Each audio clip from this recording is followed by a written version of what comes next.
Obrigado. De nada.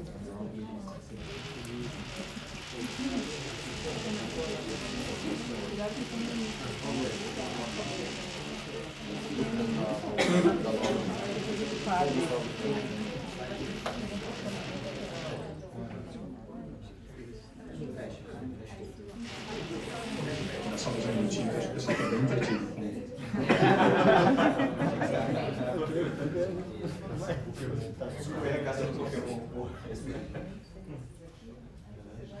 Bom, então, em primeiro lugar, muito obrigado, Crandomero, por ter me chamado aqui.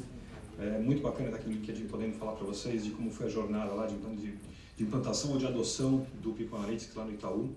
Hoje eu não estou mais no Itaú, saí de lá em novembro do ano passado.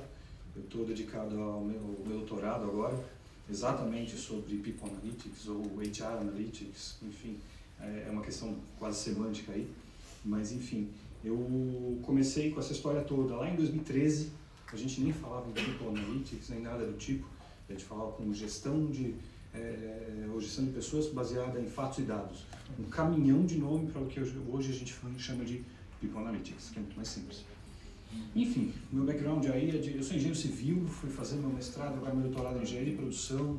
Eu entrei no Itaú na área de Project Finance, que é um produto a grandes financiamentos de 20 anos, 30 anos, para financiar basicamente geração de energia elétrica. Fui para o planejamento comercial, fazia modelagem de quais eram as próximas agências que a gente ia abrir. Sim, o Itaú abria a agência, e não fechava, como a gente está fechando bastante agora. A gente não, né? Preciso tirar o mindset que eu estou lá ainda, não estou. Mas enfim, a gente tinha lá a modelagem de quais eram as próximas agências, etc. E eu trabalhava no planejamento comercial, justamente olhando para market share, justamente olhando para a inteligência competitiva. Quando veio a fusão, a gente foi parar dentro do RH e tive naquela primeira impressão de eu preciso sair correndo daqui, que todos os engenheiros que foram para lá tiveram. De repente a gente percebeu que tinha uma, por falta de termo melhor, uma carência muito grande de alguém que fizesse aquilo que a gente fazia no planejamento comercial, mas lá dentro do RH, que era olhar um pouco para a história toda do RH de um ponto de vista de inteligência competitiva, que foi onde eu acabei sendo fisgado, literalmente, pelo RH, e acabei conduzindo o primeiro grupo de People Analytics fixo que tinha lá dentro, e a gente precisou começar a entender como que a gente ia conduzir essa coisa toda. E basicamente essa é a história que eu vou contar para vocês aqui. Enfim, só um detalhe sobre o Itaú. Toda empresa tem uma série de competências, na verdade, são essenciais aí para ela desenvolver os negócios da forma que ela desenvolve.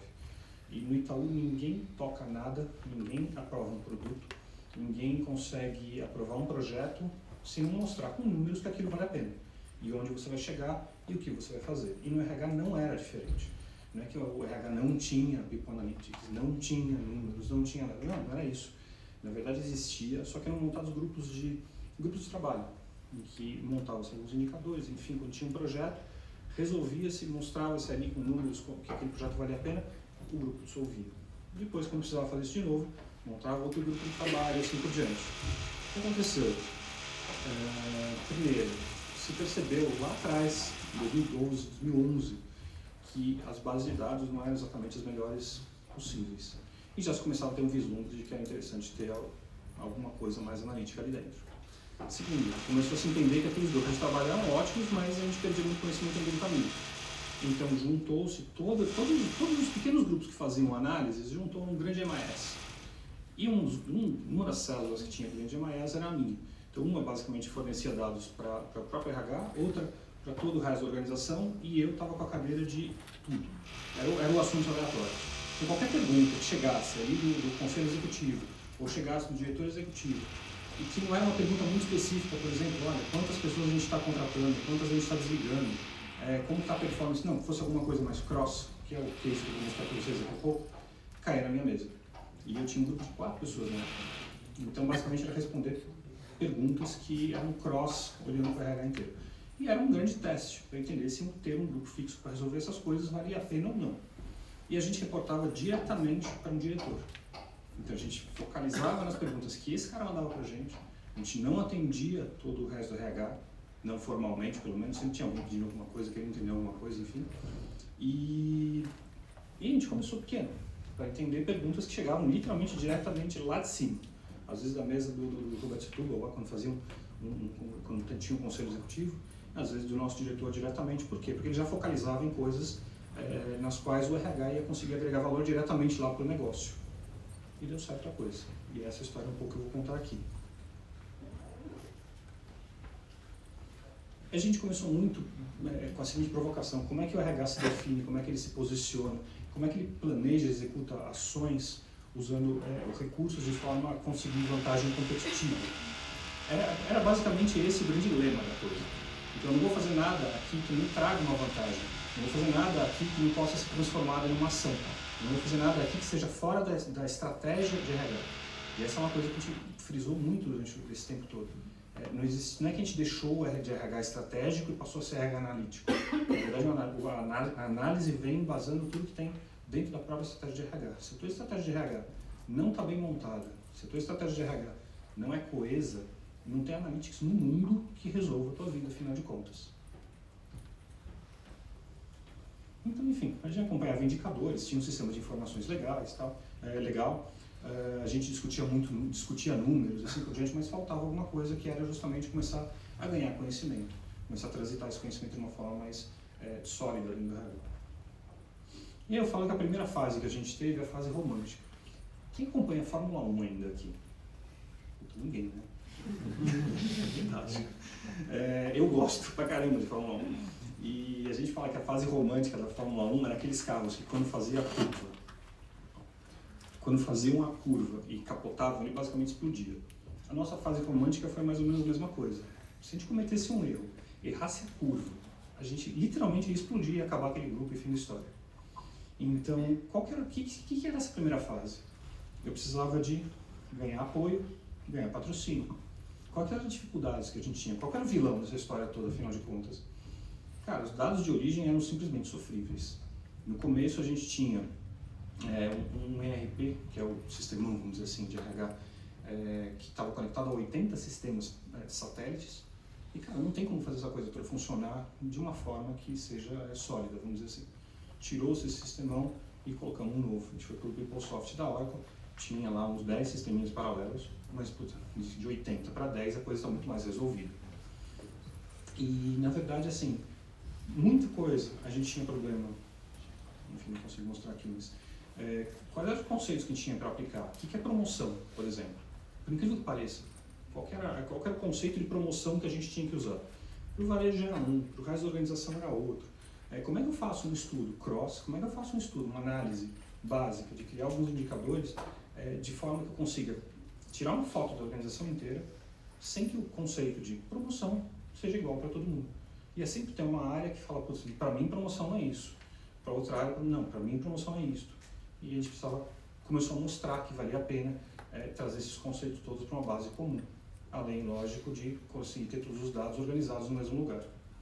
E a gente começou a fazer lá alguns projetos que começaram a mostrar valor, enfim, coisas que chegavam lá do diretor executivo, chegavam direto do board executivo, e começou a virar a coisa. Um desses projetos é o que eu trago aqui como case. Quando isso começou a dar certo, o que aconteceu? Depois de um ano, coisa do tipo, veio a fase anárquica. Todo mundo queria alguma coisa da gente. Então todo mundo queria mordiscar um pedacinho também. Todo mundo ouviu falar daquele projeto que deu certo, que veio direto lá do diretor, não sei o quê. O pessoal de seleção chegava e falava, eu tenho um projeto aqui, eu preciso olhar tais indicadores, eu preciso entender tal coisa. E só que não chegava só de seleção, chegava de treinamento, chegava de diversidade, chegava de saúde corporativa, chegava de relações sindicais, chegava de resumindo. Como é que eu faço para enfileirar isso, afinal de contas? A gente já tinha mostrado algum valor. Agora o problema era expandir. E outra, eu não tinha todo o conhecimento à disposição, nem todo mundo tinha esse conhecimento que a gente tinha à disposição. Então como é que eu entregava um projeto e fazia uma análise, terminava essa análise e falava, toma, daqui para diante é teu. Toma, literalmente toma que o filho é teu. Como é que a gente falava que precisava alterar determinado processo ou determinada política, um conjunto de regras ali, e enfim, a área que recebia esse estudo não tinha todo aquele conhecimento que a gente tinha para poder aprofundar. Então, teoricamente, eu entregava o projeto, mas eu sempre continuava de um jeito meio pirata, atendendo os caras. A gente tinha uma questão ali toda de transferência de conhecimento, que a gente começou a levantar a mão e falar, se eu não transferir conhecimento para cá, vocês não tiverem gente que consiga entender o que a gente está falando para eles, cara, não vai dar certo. A gente vai fazer... É o que a Miriam então costuma chamar de voo da galinha, né? Você bate a asa 3, 4 vezes, voa e depois cai. E depois bate a asa 3, 4 vezes e cai de novo. Não dá para viver desse jeito. Mas enfim, de novo a gente conseguiu passar essa fase, de novo a gente conseguiu começar a trazer gente mais analítica espalhada para dentro do RH. Outra coisa, a gente não detinha a exclusividade para fazer análises. Isso é uma coisa boa, porque eu conseguia conversar com alguém. E é uma coisa ruim, porque de repente a minha análise não batia com a do vizinho. E aí, enfim, a gente começa com outros problemas. Mas enfim, dado isso, veio o que a gente chama de fase estruturante. Quero falar, legal, já que as minhas análises agora não são as únicas que são feitas aqui, e isso é ótimo, como é que a gente se estrutura para que isso comece a ficar igual em todas as áreas? O que a gente precisa fazer para que todo mundo fale a mesma língua aqui? Que promoção seja promoção para todo mundo, que cadeira vazia seja cadeira vazia para todo mundo, e assim por diante. Então veio lá o alvo de estruturação e as escolhas. Quando que eu falava não, dado que eu tinha lá um poder de análise um pouco mais robusto que as outras áreas, quando que eu falava não quando chegava um projeto? Quando eu falava, não, isso você conduz dentro de casa, não sou eu que vou fazer, eu sou corporativo e eu tenho RH inteiro. Isso é super específico da área X, de uma área especialista lá dentro, sei lá, saúde, eu falava não. E aí eu falava não e falava não oficialmente, e isso oficialmente se dá aquela ajuda, entende, e ajuda o pessoal a entender como é que eles fazem o aprofundamento. E a gente começou a provar valor nessas ações estruturantes. Uma delas, inclusive, tem um data lake, que é literalmente um lago de dados, que não é só a grande base de RH onde todo mundo bebe. A gente começa a buscar dados, inclusive, do restante da organização para colocar lá dentro, e a partir deles ter acesso para conseguir fazer as nossas análises dentro de RH, e também os nossos dados serem lidos por outras áreas da organização. Então, o pessoal do planejamento comercial precisava entender quem estava de férias e quem não estava, para poder distribuir meta. Se eu não dou para eles o conceito do que do que pareça, quem está de férias e quem não dá, como é que ele lê direito esse número, o cara do planejamento comercial pode estar distribuindo meta para quem está de férias e vice-versa. Então, veio a fase estruturante em que a gente começou a falar. Eu não só faço análise, mas eu conceituo o que são os dados que estão aqui e eu conceituo como se calcula turnover, como se calcula a cadeira vazia, como se calcula o que é básico e proprietário do RH. Passada essa fase, a gente começou a chamar de fase onipresente. Enfim, a gente começou a ter dashboards com os indicadores básicos para cada área especialista. A gente começou a ter um conjunto de análises cada vez mais elaborado para cada área especialista e sempre alguém que era o proprietário daquelas análises dentro da área especialista. E eu parei de conversar com o cara que era possível conversar naquele momento. Eu comecei a conversar sempre com a mesma pessoa dentro de uma área especialista. Esse era o meu canal. Então, na verdade, a gente começou a funcionar num formato de, vamos dizer assim, de estrela. A gente tinha a área de Analytics e eu tinha um canal especial com uma pessoa fixa dentro de cada área especialista lá dentro. Assim como para os business partners. Imagina, um RH de 600 pessoas, se você não consegue ter essa conversa bem organizada, cara, você pode tentar estruturar à vontade. Se alguém tem um projeto urgente para entregar, ele vai pegar os primeiros dados que ele pegar pela frente, vindo sabe Deus de onde, e vai tocar. E um dia isso volta e não vai bater com os meus dados oficiais. Então até colocar todo mundo nessa mesma página, foi o que a gente chamou de estruturante, e aí a gente passou a falar, legal, agora nós somos onipresentes. Eu consigo fazer a minha mensagem de governança de dados, de governança de informações, chegar a todas as partes do RH. Que é justamente quando você começa a ter, enfim, aqueles tentáculos todos ali. Cada subsistema de RH começa a funcionar dentro do mesmo padrão. E aí sim você começa a falar de analytics avançado. Aí sim você começa a falar de coisas realmente mais poderosas aí, matematicamente e estatisticamente. Outra coisa, nesse meio caminho, o que aconteceu? A gente começou a ter lideranças e equipes vindas de outras experiências. Não é só gente de RH que ocupa as posições de RH. Eu era de planejamento comercial, sou engenheiro. A gente tem um superintendente que também veio da área de cartões. As pessoas de outras áreas dentro do banco começaram a vir para o RH. Por quê? Porque elas vêm com outra cabeça, vêm com outro olhar, questionam outras coisas. E o bacana é o seguinte, não é falar que esse cara tem a razão, E o cara do RH deixa de ter razão. Na verdade, é trazer para justamente discutir e ter um olhar novo. E é dessa discussão, na verdade, que acontecem as coisas mais interessantes. A gente parou de discutir números dentro de um comitê de RH e começou a discutir no corredor. Então, era business partner conversando do turnover, que seja dela, da área que ela cuida, com outra, mas fora do comitê. Porque é aquela coisa, se você vai para o comitê, discute a meta, qual que é o seu turnover, fechou a porta, o pessoal normalmente esquecia. O que a gente começou a fazer? Do lado de fora, o pessoal começava a conversar sobre os números que tinham, quantas cadeiras vazias tinham, quanto turnover tinha, assim por diante. Você transita de uma forma muito mais tácita esse conhecimento. E aí sim, isso começa a realmente entrar no sangue da galera. E aí, conhecimento pela experiência, olha, eu sei que na área na área financeira o turnover é altíssimo porque não tem jeito, os caras vão ser sempre abordados. Esse conhecimento pela experiência deixou de ser chave. Ah, é alto? Legal, vamos ver os números. Puta, nem sempre é alto. Opa, peraí, é alto, mas você tem uma das diretorias aqui que é super estável, peraí. E você começa a entender com muito mais profundidade o que acontece lá dentro. Tudo isso sem analítica super avançada, só entendendo quais são os números. A gente falava que era passar o aviãozinho tirando foto, entender qual que era o terreno que a gente tinha ali pela frente, para depois começar a fazer as perguntas mais avançadas, para depois começar a posicionar os modelos mais avançados. E os dashboards passaram a ter outra cara. A gente fala que dashboard você tem duas alegrias, quando você implanta e quando você desliga. Porque quando você implanta, puta, conseguimos colocar todos os indicadores no dashboard e tal. 6 meses depois, ninguém mais está olhando pro bicho. Mas por quê?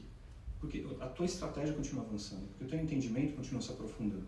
Se você não tem alguém que está olhando para ele, cuidando, feito um bichinho vivo, cara, ele vai ficar para trás, ele não vai servir mais. E é natural, não vai mesmo. Eu cansei de matar dashboard para construir outro. Até a gente conseguir olhar e falar, se não tiver alguém olhando para o dashboard de diversidade, alguém olhando para o dashboard de seleção e fazendo ele evoluir, conforme os processos, conforme as políticas de cada uma dessas áreas evolui, o dashboard não sai para nada. Ou ele evolui junto, ou ele morre mesmo. Enfim, e aí a gente começou a discutir políticas, alterar regras, de fato, de acordo com o nosso entendimento. E o próprio entendimento sempre evoluía, sempre de uma forma bastante analítica. E aí um pouquinho da vida real, de frases. Essas frases eu escutei todas, tá? Tem um gestor de People Analytics de um banco canadense, que já não está mais lá, mas enfim, que foi meu colega. Ele falou que tinha, para mim uma vez pelo telefone, cara, eu tenho um dashboard de ônibus espacial, mas a gente só olha para o retrovisor. Tipo, eu tenho todos os indicadores que você pode imaginar, mas nunca ninguém quer discutir o que a gente vai fazer em seguida. Todo mundo queria saber, quando eu falava que tinha desligado 5 pessoas de alto potencial, quem são os 5? Ah, não, tá errado, são 4. Cara, 4, 5, não importa. A gente desligou mais do que devia. Vamos entender o que está acontecendo para lá na frente a gente não fazer isso. Não vamos questionar a lista de quem são os caras para ver se o nome está certo, se o nome está errado, qual foi a data corte. Não é esse o ponto. Para de olhar para o retrovisor, vamos olhar para frente. Que questionar o número é legítimo, mas vamos olhar para frente. Outra coisa, um cara que falou para mim assim, eu levei um show de números para a reunião, mas, cara, 5 minutos depois começou, as decisões estavam todas tomadas. Antes de eu abrir meu PowerPoint. Para quê? O cara passou 15, juro por Deus, passou 15 dias de cão, levantando todos os números, coisas que eles não tinham, enfim. E para quê? Para uma reunião que, na verdade, ele precisava mostrar números para embasar processos que já estavam, cuja decisão já estava tomada. Não faz sentido nenhum, certo? E um cientista de dados, ex-colega meu também, foi para uma loja de departamentos e falou, cara, a gente ia modelar o ROI do treinamento. Então, treinaram o modelo, fizeram um negócio espetacular, em 6 meses. Aí o que fizeram depois dos 6 meses? Alteraram toda a grade de treinamentos, mudaram tudo e invalidaram tudo que precisaram. O cara perdeu 6 meses de trabalho. Assim, por quê? Porque eles quiseram modelar especificamente um treinamento. E não, sei lá, a escola de negócios deles. Que não estaria sujeito a uma mudança de grade, que é normal, tem que fazer mesmo. A vida de RH é essa, às vezes alterar a grade de treinamento, porque o negócio precisa alterar e assim por diante. Mas quando você faz um negócio super específico, você construiu um castelo de cartas baseado em uma ali de PEC, se você tirou, acabou. Então, e isso acaba gerando muita frustração nessa turma toda de analytics que vai para o RH e às vezes está mal assessorado. E, enfim, constrói coisas gigantescas, super bacanas, mas que estão apoiadas em cima de um pilar muito frágil. E um case rápido aí para vocês. de quando a gente estava preparando a empresa, preparando o banco para a transformação tecnológica. Então, o que acontecia? Isso começou, uma discussão começou dentro da área de tecnologia e depois a gente expandiu para entender o resto do banco. Então, o que a gente fez no começo? Lembra aquela fase, a fase romântica que eu falei, que se a gente errasse a curva, a gente batia, explodia e acabou o grupo, desfaz tudo e vamos continuar fazendo jeito velho? Esse é um dos casos que ajudou a gente a fazer a curva direitinho, sair na tangente e acelerar depois na reta. Qual que era o cenário que a gente tinha? Cara, a gente tinha que analisar a infraestrutura e recursos, inclusive humanos, enfim, para acelerar a transformação tecnológica do banco. Tá bom, esse é o cenário. Vamos afunilar. Quais são as hipóteses que vieram lá de cima? Olha, o envelhecimento do nosso headcount está maior do que o esperado. Mas a gente só contrata gente na base. Por que a gente tem gente aqui que está mais velha e que detém conhecimentos mais antigos aqui tecnológicos? E por que eu não consigo manter esses caras aqui embaixo? Isso pode me frear a transformação tecnológica da empresa. E se isso é verdade, a gente tem impacto aqui na aquisição de conhecimento. Eu contrato gente que eu vou perder logo e eu não vou conseguir adquirir de fato o conhecimento que eu preciso de tecnologias mais novas. Hipótese, achômetro. Literalmente achômetro. Então, dado um cenário aqui em cima, quais são os achômetros que a gente teve? E aí a gente falou, bom, quais são as questões então?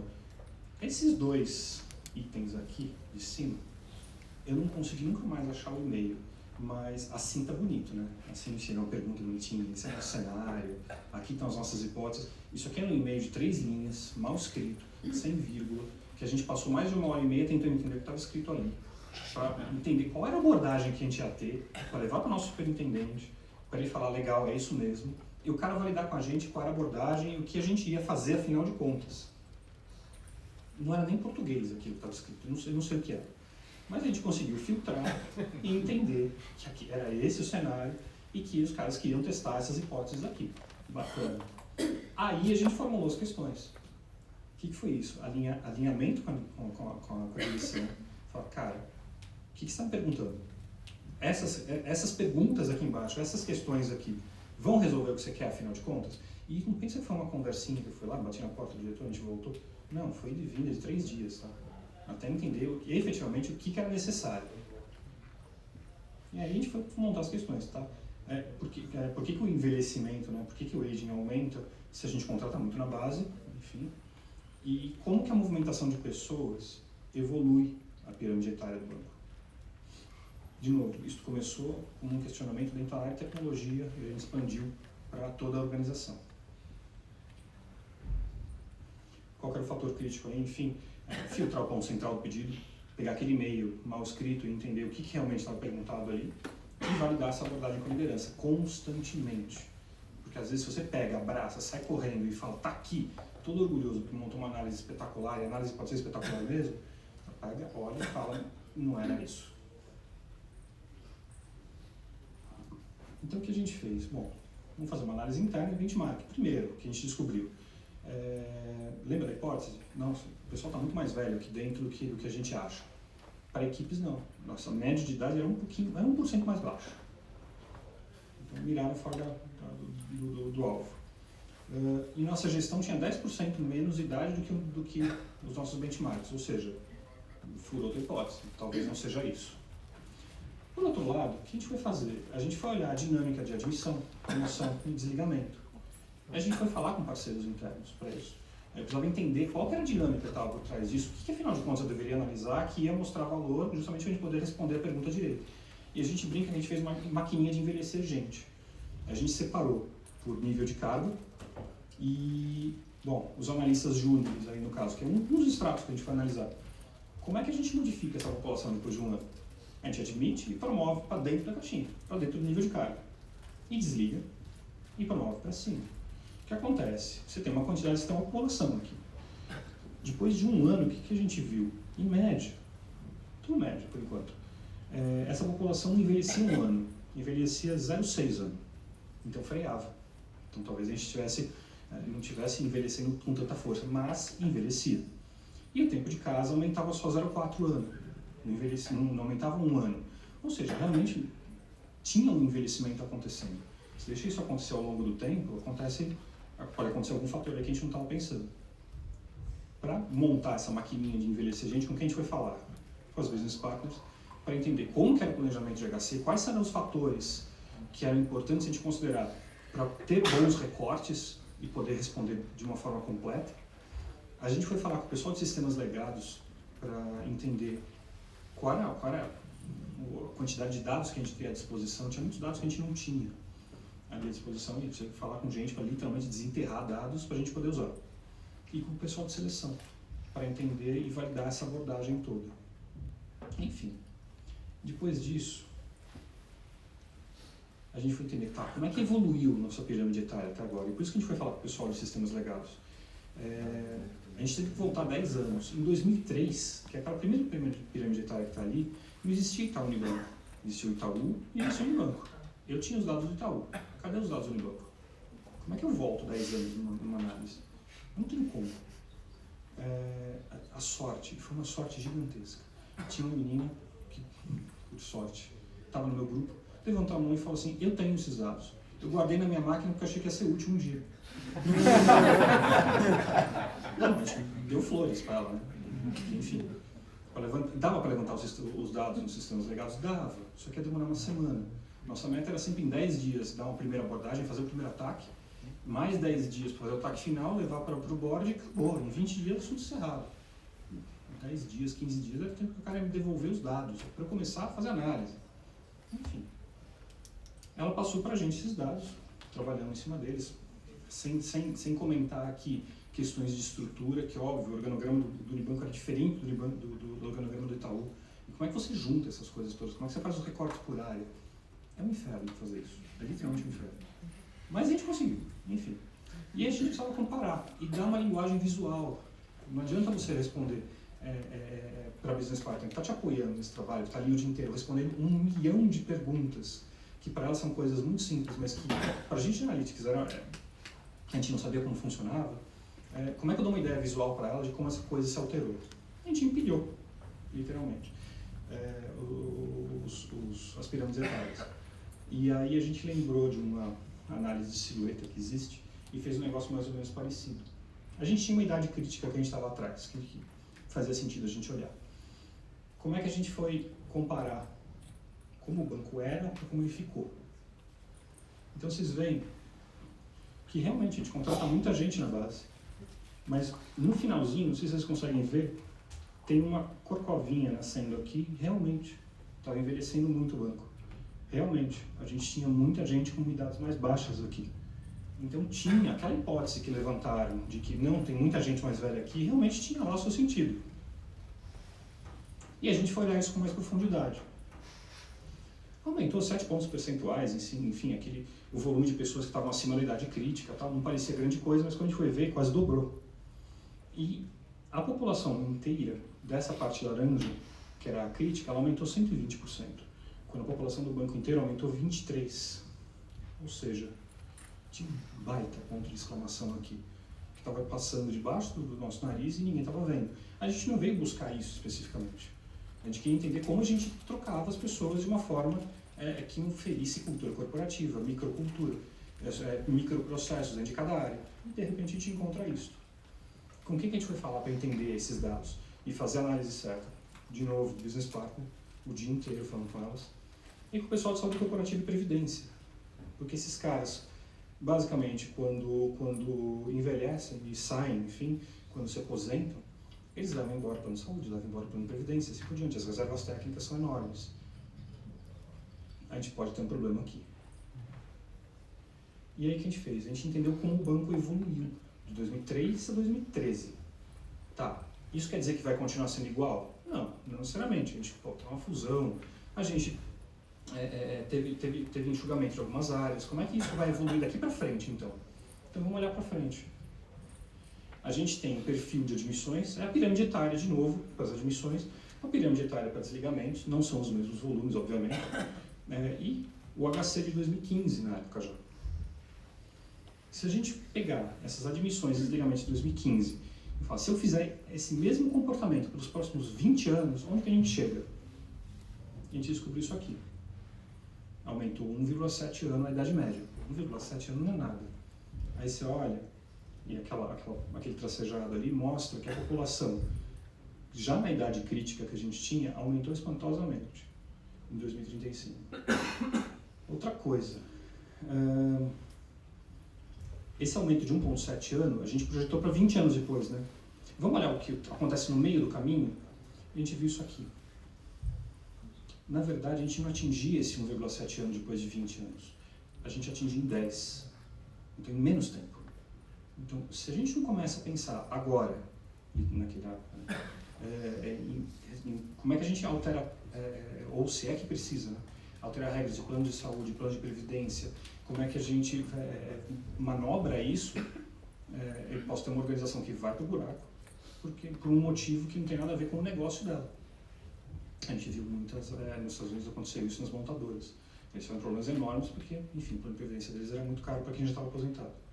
E com quem, de novo, com quem que a gente foi falar para poder entender esse panorama? Com o pessoal de gestão de processos, a gente foi entender com business partners com as questões de microcultura, históricos não registrados, então bate tudo aí. Como é que eu troco as pessoas de um jeito rápido e continuo mantendo tudo isso? Processos, microcultura, e pequenos históricos que não estão registrados em lugar nenhum ali. E foi falar com o pessoal do plano de saúde e plano de previdência para entender quais eram as curvas de esgotamento. Se eu desligar todo mundo hoje, ou se eu começar a desligar paulatinamente todo mundo agora, quando sai o último cara que leva embora este plano de previdência, que eu vou ter que continuar sustentando até X tempo. O perfil de saída, as regras de operação e assim por diante. E isto aqui, de novo, não estava na mira no começo. Por que a gente continua evoluindo para isso? Volta, faz alinhamento com a liderança, e levanta a mão e fala, encontrei isto, é importante ou não é? E aí eles vão dando direcionamento. Então aqui a gente saiu, no fim das contas, desta análise, com lição de casa para business partner, para entender a velocidade com que a gente podia trocar as pessoas. A gente saiu com lição de casa para o pessoal do plano de saúde, o pessoal do plano de previdência e para a atração e seleção. Cada um com uma lição de casa diferente, cada um tendo que entender os seus próprios números para a gente não deixar isso aqui acontecer. E a gente tem um problema lá em 2025, e 2025 está batendo na porta já, né? Enfim, aqui isso gerou vários filhotes, que em algum momento a gente tinha que levantar a mão e falar, eu não posso mais continuar analisando. Essa foi uma das análises que a gente foi apoiar o pessoal de plano de saúde, justamente para entender, se a gente trocasse, se a gente parasse com o plano que a gente tinha naquele dia, quantas pessoas iam continuar tendo aquele mesmo plano de saúde que eventualmente exigia financeiramente do banco muito mais, por quanto tempo a gente ia ter essas pessoas ainda? Depois de 20 anos, ia ter 12 mil colaboradores levando esse plano. E o último cara, vamos dizer assim, ia sair depois de 47 anos. Ou seja, se isso está muito pesado, eu vou ter que carregar ainda por 47 anos, 20 anos na verdade era até onde pesava de verdade isso. Eu posso ter um problema muito sério para a organização. Nada disso aconteceu, no fim das contas, porque a gente encontrou isso e os planos foram alterados, enfim, as regras foram alteradas. E é isso que a gente chama de alteração de regras, alterações de políticas. É aqui que a Analytics vai bater e vai agregar valor tanto para a eficiência dentro do RH, quanto para a eficácia do negócio. Aqui, no caso, eficiência de RH, justamente gestão de custos. Entender que o que a gente tinha não se sustentava e aquele era o momento de começar a alterar regras, políticas de RH para o negócio não ter um problema. Enfim, e até quando eu continuo a analisar isso aqui? Até quando eu continuo apoiando o pessoal de plano de saúde, previdência, business partners, a entender cada vez mais profundamente nos problemas deles. Esse é um problema recorrente que todo mundo vai ter quando adota Analytics, tá? Enfim, e aí são os desafios gerenciais de um projeto de People Analytics. Primeiro, dizendo qual que é o seu real problema, vai fazer meia dúzia de contas para entender onde está o problema de verdade. Alinha com a tua liderança. Vê qual que é a abordagem que você vai ter que fazer, de fato, lá na frente. Para que lá na frente você tenha as respostas que você precisa. Depois desse vucu-vucu aqui no meio do caminho, é entender se você já tem um dashboard que já responde as tuas perguntas ou não. Ou se não tem, vai buscar os dados. E como é que eu sei qual é o dashboard e quais são os dados? Cara, quais são seus parceiros? Cada slide ali tinha um conjunto de parceiros diferente, mas a Business Partner estava de ponta a ponta. Então essa turma, você tem que conversar com elas o tempo todo, ou conversar com essa turma o tempo todo, para entender quais dashboards, quais dados, assim por diante, entender qual é o processo, para poder fazer análise decente, para poder fazer a análise que realmente vai responder às tuas perguntas. Aí sim, se aprofunda, modela, vai vai até o fim. E de verdade, tem uns passinhos que estão escondidos, tá? Você vai modelar tal, e vai voltar aqui no parceiro e vai lá de novo. Então, enfim, aqui tem um caminho até mais bonitinho. E esse miolo é onde você vai mais gastar tempo. Eu diria que uns 70% do tempo você vai gastar nesse miolão. Aprofundou, modelou, etc. Legal. Aí você vai entender quais são os impactos. Você vai entender quais são todos os impactos que você encontrou no meio do caminho, vai validar com a tua liderança se vale a pena continuar aprofundando ou não, ou você descarta. E aí você vai entender quais são os desdobramentos. Vamos mudar a política? Eu vou continuar acompanhando e vou ver o que vai acontecer? Eu tenho que tomar uma ação imediata? O que a gente faz, afinal de contas? Isso está fora do campo de analytics, está dentro do campo de tomada de tomada de decisão, que vai continuar pedindo sempre mais números para continuar a aprofundar. A gente nunca vai parar de fazer pergunta, esse é o ponto. A Analytics nunca vai chegar no final ali dos desdobramentos e acabou, não coloco mais a mão. Sempre vai ter um passinho para trás ali, mas em geral é esse o caminho. E o Analytics vai participar muito forte aqui no miolo para entender quais são os parceiros, fora modelar. Modelar é a parte mais bacana, para mim que sou engenheiro, enfim, que tenho na veia. O Analytics, a parte bacana está no laranja ali para mim. Só que se eu esquecer todo o resto, de novo, vou da galinha. Eu vou fazer alguma coisa muito bacana ali, perdi. E eu vou terminar com uma provocação aqui para vocês. Uma brincadeirinha só. A gente tem gaps gerenciais para vencer dentro do RH para falar de Analytics? Sim ou não?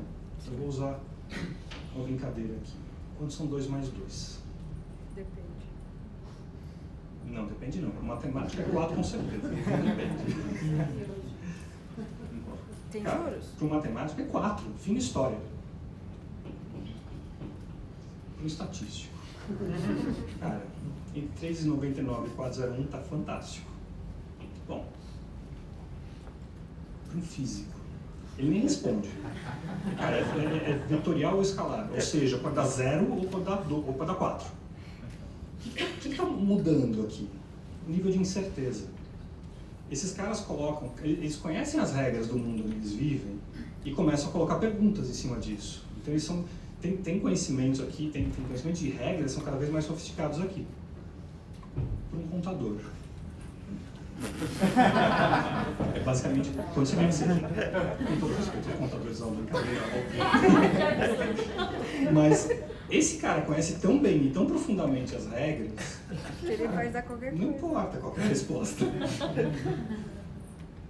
Então, para não falar que eu falei mal dos contadores, eu boto os engenheiros aqui também. Cara, bota 5 que aguenta. Eu nem quero fazer a conta, eu sei que 5 aguenta, eu já fiz essa conta, vambora. E para o RH, que eu dei uso aqui? Quantos são 2 mais 2 para o RH? O RH não precisa fazer conta? Quem falou depende. Pô, são 4, óbvio, são 4 HCs. Agora, se eu descontar os desligamentos retroativos, são 5. Mas se eu considerar o fechamento de folha, são 7. E conta os estagiários ou não?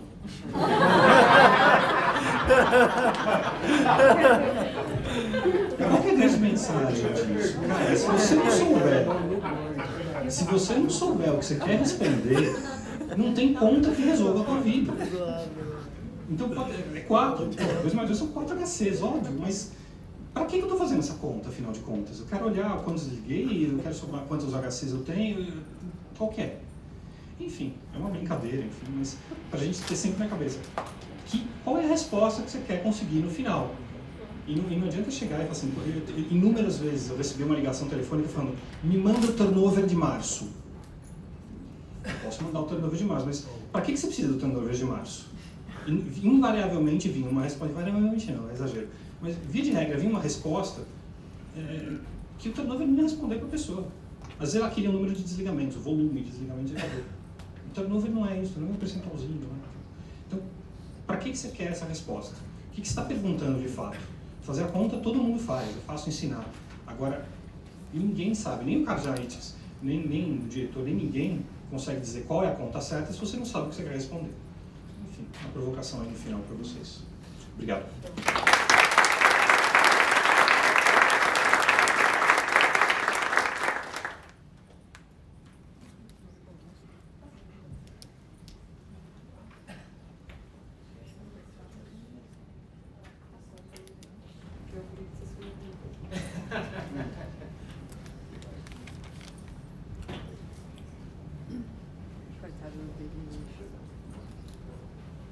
Eu vou deixar na tela do slide para vocês poderem tanto mandar pergunta como botar nas perguntas.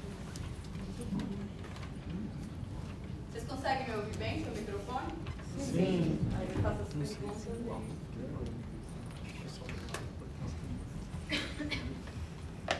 Bom, a primeira pergunta. Como seria possível fazer teste AB para uma área que seja menos quantitativa? Avaliar a eficiência de um treinamento soft skill, por exemplo. Sem direcionamento, os três podem responder.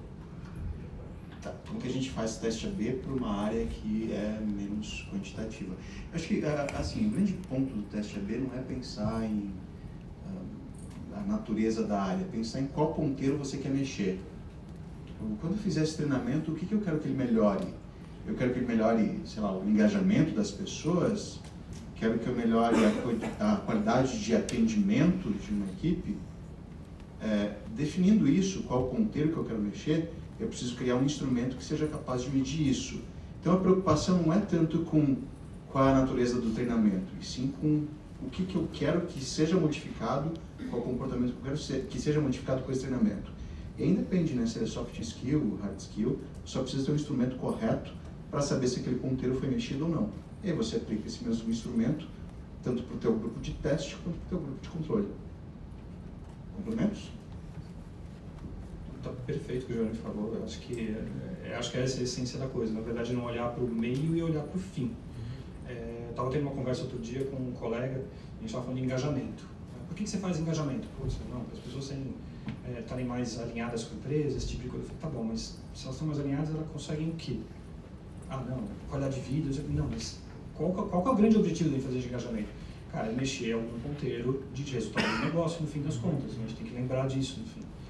Então, a gente não vai saber nunca se a gente fez um bom engajamento e realmente conseguir um bom resultado para o negócio, se a gente não entender, primeiro, o que significa uma ação de impacto para o colaborador. O que é impacto no colaborador? Se eu não souber direitinho o que eu quero responder com isso, eu não vou saber responder se eu atingir o que eu queria. Outra, se o meu engajamento está bom ou não está, não depende só de eu ter um bom impacto nos colaboradores, depende de eu conseguir um bom resultado para o negócio também. Então, onde a gente estava e onde a gente chegou, o que a gente queria e o que a gente obteve, que é, em essência, aí que o Giovanni falou. Aí vai a recomendação para T&D, que é não montar treinamentos aleatórios, né? Criar treinamentos que façam sentido para movimentar um ponteiro. Vocês levantam hipóteses e são responsáveis por implementar o plano de ação para melhorar esses indicadores? Agora é com o pessoal de negócio aqui. Olha, eu posso dizer que esse é o principal problema, não sei se eu posso dizer assim, porque assim, hoje existe uma briga, né, muito grande. Eu levanto a informação e eu atuo na solução daquela informação, vamos dizer assim. E se eu for falar para mim disso hoje, eu não tenho braço para isso. A gente não tem gente na equipe que consiga montar um plano de ação. Então, lá na Klabin, o que a gente colocou como premissa a gente vai ser o provedor da informação, a gente vai empoderar o gestor. Quem vai atuar no plano de ação é o gestor. E hoje a gente tem um problema em específico em que a gente montou um time de melhoria contínua. E esse time de melhoria contínua é que está trabalhando no plano de ação. Ou pelo menos vai chegar no plano de ação. Então, assim, dizer que a gente consegue fazer uma análise, consegue montar plano de ação e consegue executar, para mim, hoje, é utopia. Concordo de novo. Falar que a gente faz análise e monta o plano de ação é cobrar o escanteio e cabecear para o gol. Não dá para fazer as duas coisas simples assim. É bacana pra caramba, mas não dá. É um pouco do case que eu trouxe.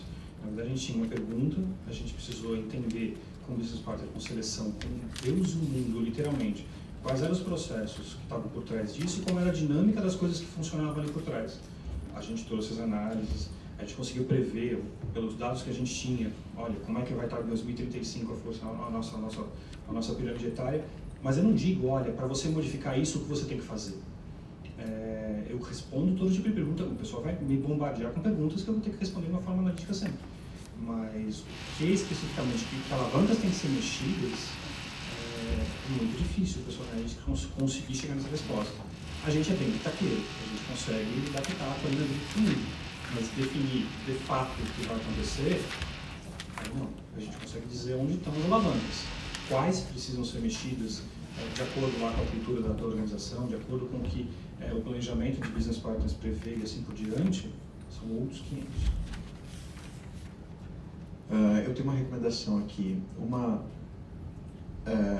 É evidente que quando você não tem braço, você precisa definir quais são as prioridades. Né? Tem uma limitação de recursos disponíveis para fazer análise, cobrar os escanteio lá para esse goal. Você precisa definir qual é a prioridade. Se você precisa dar vazão aos temas de analytics, naturalmente você vai focar em desenvolver as análises e entregar isso para que os donos das áreas implementem as ações. A dica é, envolva o dono da área, o dono do processo, em todo momento enquanto você estiver fazendo a análise, justamente para buscar o engajamento e a percepção de que precisa haver a participação dele para que se mude essa alavanca, se chegue nesse resultado esperado. E um outro ponto, eu imagino que a gente deva ter material compartilhado, que a gente teve o case do pessoal do Santander, e o pessoal do Santander implementou a área dessa maneira. Óbvio que aí não havia limitação de recursos. A área de Analytics é também responsável por definir e implementar os planos de ação, de maneira que a métrica de resultado deles era o quanto eles eram efetivos em modificar e obter o resultado que era estimado durante a fase de análise. Com quais dados externos vocês fazem o enriquecimento? São usados dados do LinkedIn? Então, falando das etapas de maturidade, né, do processo de People Analytics, hoje eu não consigo usar nem os dados que eu tenho internamente, quem dirá os dados externos. Então, assim, a gente está numa fase que, na minha visão, a gente está ganhando espaço, provando valor. Então, todos os dados que a gente utiliza são os dados internos e ainda dados básicos. Dados externos, nenhum ainda. Quem sabe futuramente. 2 ou 3 pistas para a gente, sempre foi muito difícil isso também, tá? Mas a gente tinha ali um banco de dados da Febraban na época, a gente não tinha garantia de que os números eram construídos da mesma forma por todo mundo, enfim, mas tinha ali pelo menos um alvo muito bem delineado, garantia, certeza absoluta a gente não tinha, mas a gente tinha ali algumas regras que eram mais ou menos as mesmas. Para quem não está no setor financeiro, não está no setor bancário, enfim, a gente respondia lá a melhores empresas para trabalhar e comprava o book no final. O book é muito qualitativo. Mas isso era interessante pelo seguinte, a gente precisava entender com quem a gente queria se comparar, afinal de contas. Então, quem tinha um processo seletivo mais ou menos próximo do nosso, quem mexia com ações de diversidade mais ou menos parecidas com as nossas. Por ali a gente conseguia ter ideia de com quem a gente queria se comparar e, enfim, telefone e benchmark. Aí sim a gente conseguia olhar de forma mais próxima quem eram aqueles com quem a gente tinha que conversar os nossos números de verdade. Só para complementar, para dizer que a gente não usa nenhum dado externo, uma coisa que a gente consegue fazer hoje é atualizar dados financeiros, como taxa básica, taxa Selic, para poder fazer previsão do acordo coletivo. Então a gente tem trabalhado nessas questões, tem trazido todos os dados para dentro de uma ferramenta de análise de dados mesmo, e a gente consegue projetar o quanto mais ou menos vai ter de acordo coletivo. Só que é providencial fazer eventos no LinkedIn, em parceria com o LinkedIn. A gente tem uma pessoa do LinkedIn para responder isso, né? Tirei para falar, mas eu vou complementar. Eu acho que depende de para que vocês querem a informação também, que vai muito em linha do que a gente falou. Mas, por exemplo, a gente tem algumas soluções que, quando vocês estiverem nesse patamar de precisar do dado externo, a gente consegue. Então, por exemplo, nessa linha de teste AB, a gente tem soluções de mídia, onde a gente consegue direcionar uma publicação para um pool de tecnologia ou para um pool de marketing e tentar entender a resposta de cada um deles. A gente já consegue ter algum nível de informação completamente diferente para, de repente, construir uma estratégia mais direcionada. E eu acho que a solução que a gente trabalha hoje aqui, que tem mais fit com o que a gente fala, alguém já ouviu falar do Talent Insights? Que a gente é um big data, né, que a gente fala de talentos, então a gente tem informação em tempo real de toda a audiência que a gente tem, de todo o número que a gente tem no LinkedIn. Então são quase 40 milhões hoje que a gente consegue olhar e definir, desde talent flow, então para onde as empresas estão perdendo talentos, de quem estão roubando mais talentos, públicos específicos, então tecnologia, enfim, os engenheiros, onde estão essas pessoas, e até tomar decisões de marca empregadora, por exemplo, né? Então, o que é mais relevante para esse pool de talentos versus o outro? Antes a gente gastava muito dinheiro fazendo pesquisa para tomar uma decisão de marca empregadora. Hoje a gente entra lá e tem uma solução por tempo real e isso vai se atualizando. Então, as mensagens são diferentes para o público diferente. Tem empresa tomando também decisões de inteligência competitiva através da solução, né? Não olhando só para coisa de talento interno, ou até definir se eu vou abrir uma filial em uma região ou não, por causa do pool de talentos que está naquele lugar. Então, assim, acho que depois é legal a gente falar, né, mais pra frente, mas dá, sim, pra gente colaborar com essa estratégia de people analytics quando a gente olhar pra fora, tá? Além do título de pesquisador, quais habilidades cruciais e ferramentas necessárias para atuar como people analyst?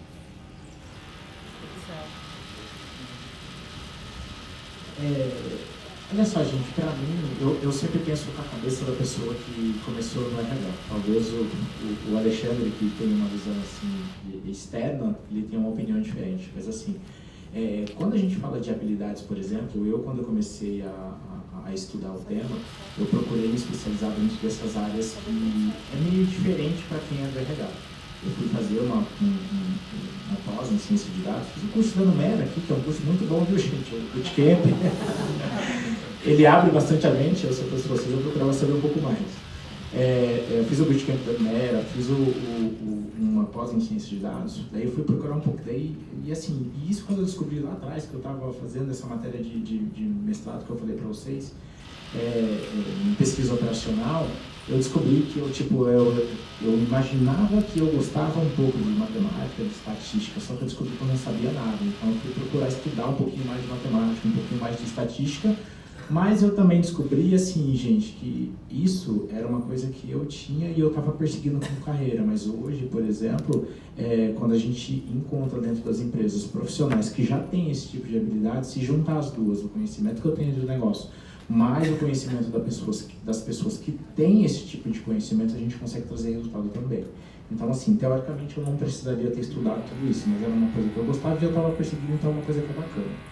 Agora, a ferramenta é um negócio complicado, porque assim, quando a gente pega uma empresa grande, por exemplo, como a Klabin, que faz um investimento muito grande em data lake, que faz um investimento muito grande em licença de Spotify, por exemplo, ela custa $1.500 por ano, é um investimento muito alto.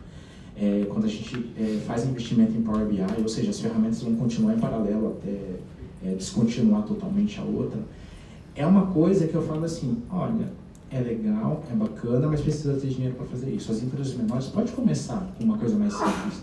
Hoje tem as ferramentas mais simples de análise de dados, o R, o Python, que é uma coisa bacana, depende de habilidade também, precisava aprender um pouquinho, que são ferramentas open source, dá para fazer bastante coisa. E eu também costumo dizer o seguinte, a ferramenta é aquela que traz resultado para o negócio. Ou seja, um Excel já dá para começar a fazer alguma coisa. Eu acho que é uma questão muito forte aí, primeiro de storytelling. As pessoas que... O cara de analytics vai precisar contar direitinho o que está acontecendo ali.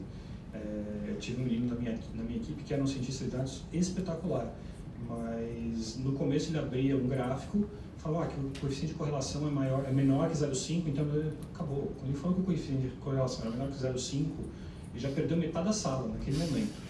O que significa isso, entendeu? Afinal de contas, primeiro, conecte, você precisa se conectar, na verdade, com o teu usuário final ali, o teu cliente interno, seja business partner, seja alguém especialista em alguma área lá dentro, assim por diante. Segundo, conta a história do começo. Você não precisa tratar a pessoa como se ela nunca tivesse visto um número na frente, pelo amor de Deus. Mas se você entender realmente o que ela está perguntando, você consegue contar com começo, meio e fim quais são os dados que ela precisa conhecer de partida e como isso embasa uma conclusão ali no final. E como você deixa isso aberto para que essa pessoa consiga fazer novas perguntas e eventualmente explorar detalhes que eram importantes para ela e não foram abordados na análise. Então, ter um pouquinho de storytelling e ter um pouquinho de tato com visualização de dados. Meus pais, por exemplo, são artistas plásticos, então eu junto a veia de engenheiro com artista plástico. Eu gosto de fazer uns gráficos bacanas, mostrar com imagens aquilo que com números às vezes você pode cair num campo árido demais. Então, ter o storytelling, ter um pouquinho de visualização e saber se conectar ali com o teu cliente interno, eu acho que é vital para quem quer trabalhar com isso. Saber dar o passo na direção da turma de RH e saber estender a mão para trazer essa pessoa para próxima de você e entender o que é possível responder ali e o que eventualmente pode não ser possível, de uma forma que seja criada um terreno comum entre os dois. Eu acho sensacional esse ponto, porque assim, técnicas de Feynman, né? Feynman é Nobel de Física e ele é muito famoso por criar modelos que eram extremamente simples de serem entendidos para coisas que são muito complexas dentro de física. E nessa técnica ele diz que você realmente sabe algo sobre alguma coisa quando você consegue explicar tudo aquilo sem empregar os jargões e os termos técnicos que são característicos daquela área de conhecimento. Eu acho que isso é muito válido para RH, eu gosto muito disso. Então, explicar com simplicidade no linguajar do teu público é um fator que também coloca em grande monta aí. Talvez um soft skill que acho que precisa ser recomendado, um pouco da minha fala no começo.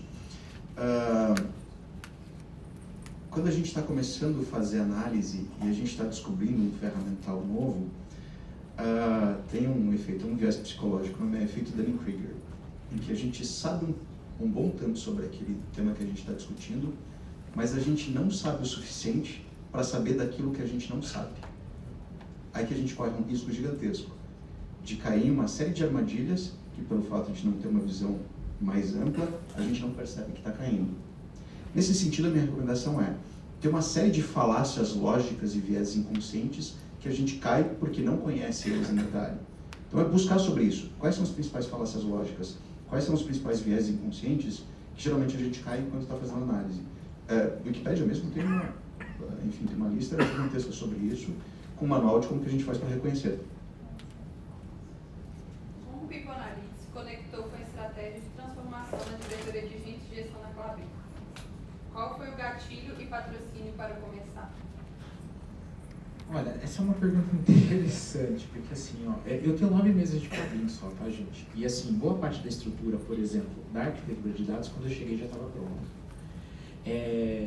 E uma das coisas que eu vejo que acelerou o processo de People Analytics na nossa diretoria, na verdade, é acompanhar uma tendência, primeiro, do mercado e, segundo, uma tendência de dentro da empresa mesmo. Como eu falei, a gente tem uma infraestrutura tecnológica que é muito bacana, a gente tem áreas que têm esse tipo de análise muito bem consolidado. O pessoal da Florestal, por exemplo, consegue saber qual que é a formiga que interfere no solo, como eu já tinha falado. Então, assim, e querendo ou não, nós temos uma orientação estratégica daí do corpo diretivo, do CEO, dos donos, vamos dizer assim, de que a Klabin quer se tornar uma empresa 100% orientada a dados. Como a gente já tem área, já tem background, já tem know-how, querendo ou não, a gente foi meio que obrigado. Puxa, foi top-down. Não teve como fugir. Ou seja, a empresa precisa começar a olhar para esses dados, a área de gente de gestão precisa começar a entrar nesse mundo, senão a gente fica para trás. Quais as principais ferramentas utilizadas em visualização, tratamento e database dos dados?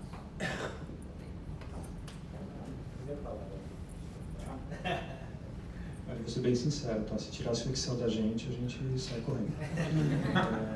De verdade, assim, como a gente estava na primeira abordagem, era Access Excel, entendeu? E um bocado de criatividade para formatar aquele treco de um jeito que as pessoas conseguissem entender.